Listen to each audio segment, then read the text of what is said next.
The hatter's skin was a ruddy pink, and his pale eyes bulged slightly beneath unruly grey eyebrows. He wore a top hat on his large head, which seemed enormous compared to his skinny body, and he was dressed as though he had just come from performing at a concert. He reached across the table for a slice of bread, used it to wipe a smear of raspberry jam off his face, then ate it. "You, of all people, should not talk about songs," said the March Hare gravely.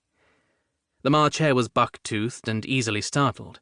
He spoke quickly, like most hares do, and he was used to making the best of a bad situation. He poured himself another cup of tea, spooning in 4 heaps of sugar and stirring vigorously. The Dormouse gazed out at the winding, cobbled paths beyond the trees and flower beds. "If only I could be alone," he thought, "and take that path. If only night could come and I could see stars in the sky, watch the sunrise and hear morning birds singing. If only I could swim in a river or hear a clock tick, or meet new people, or talk to other mice." "I wish she would come back," the Dormouse said, thinking he should have tucked himself into the girl's pocket. The Mad Hatter ignored him. He was busy prying his watch apart with a butter knife and slathering butter on the gears. The March Hare sipped his tea. His hands trembled as he set the cup down, and it clattered against the saucer. "How much tea have you had?" the Dormouse asked his friend drowsily. "Since time stopped," said the March Hare. 56,575 cups. Why do you ask?" The smell of roses and warm tea and milk made the Dormouse's head nod forward. "He's falling asleep again," said the Hatter, pulling a pin from his hat to poke the Dormouse. "He can't help it," said the March Hare. "The door in Dormouse comes from the French word dormir, which means to sleep." The Hatter stuck the March Hare with the pin instead. The Dormouse heard his friend yelp, but he could barely keep his eyes open. His head nodded forward and he sank into a little pool of honey that had gathered at the edge of his saucer. "He needs more tea," said the Hatter, yanking the Dormouse toward the great blue teapot.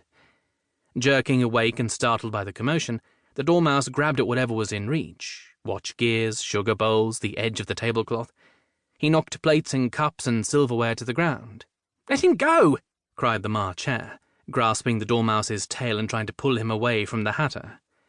The Dormouse kicked at each of them in turn, fighting with all his might to get free. At last, the Hatter grabbed the Dormouse around the waist. He lifted him high off the table and plunged him snout first into the scalding darkness of the steaming blue teapot. And then, something truly remarkable happened. Instead of fighting and thrashing and squirming his way out of the teapot, as he had done before, the Dormouse shut his eyes, pushed his head farther in, and began to swim with all his might. He swam away from the Mad Hatter and the March Hare, away from the garden, away from the table and the never-ending tea party. He plunged down and down, unable to feel the bottom of the teapot beneath his paws. Someone was still yanking his tail, but he swam harder, until they lost their grip. He swam down, down, down, holding his breath. Soon the tea was no longer hot but cold as ice, and his heart was beating fast in his chest.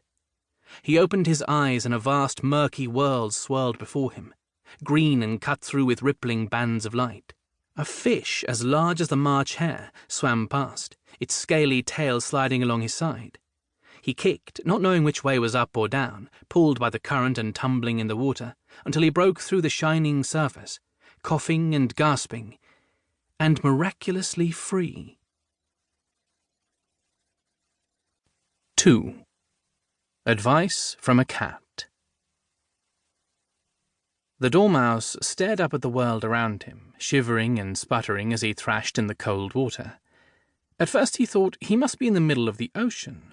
But no, he could see coastline on either side. He bobbed along on a current, stunned by the new world. A bright sun shone down upon him and the air was crisp. "This must be a dream," he thought. Above him, a vast steel-cabled bridge stretched from one shore to the other. Strange houses lined either side of the shore, enormous and square, rising into the air as tall as a forest. Some looked like they were made entirely from windows, which twinkled orange in the early morning light. He had never in his life had a dream this real. Suddenly he was startled by the deafening blast of a horn.